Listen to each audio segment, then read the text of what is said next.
Hello star comrades, this is typical Russian guy. English subtitles are included, as always. To notify yourself about my videos right after they are published, click on that bell near the subscribed button.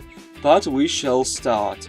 Okay, so yesterday on my Russian channel I made a video on the topic why weren't droids allowed in the Mos Eisley Cantina, which was based upon the audiobook series called Tales from the Mos Eisley Cantina, including an audiobook called We Don't Do Weddings, the band's tale, the main characters of which were those famous musicians we could notice in the mentioned cantina. The band consisted of many members, some of which were replaced during the stage life of the band.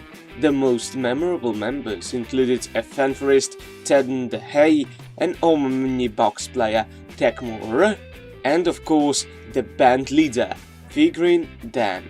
During the Clone Wars, these musicians played in front of a clone trooper platoon at least once, and by the time of the famous Yavin battle, they had a contract with Jabba the Hutt, a famous Tatooine crime lord.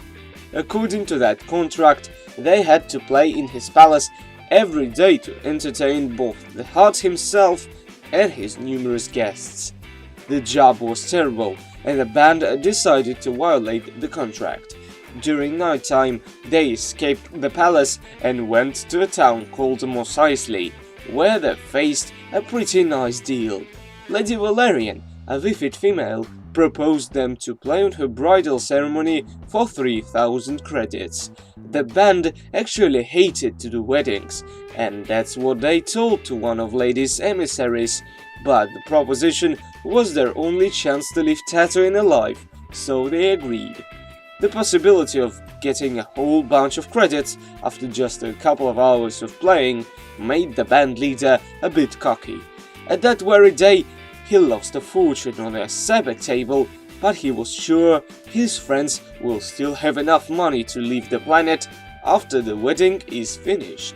But he was wrong. Lady Valerian's fiancé turned out to be a pretty rude and pugnacious person, so the whole ceremony turned into a drunken brawl. The musicians escaped the fight before the police arrived, but they found themselves stranded. Fortunately, a bartender named Vuha proposed them another deal, which wasn't as alluring as the first one, but was indeed decent. They were proposed to work in Chalmun's cantina for a season, after the end of which they will have a whole bunch of money, more than enough to leave the planet. Of course, there were some dangers on their job.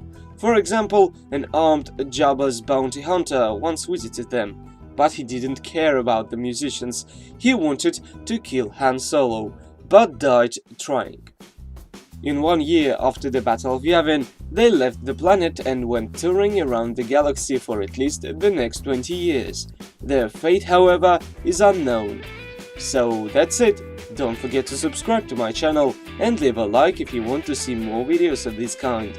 Have a nice day and may the Force be with you, always.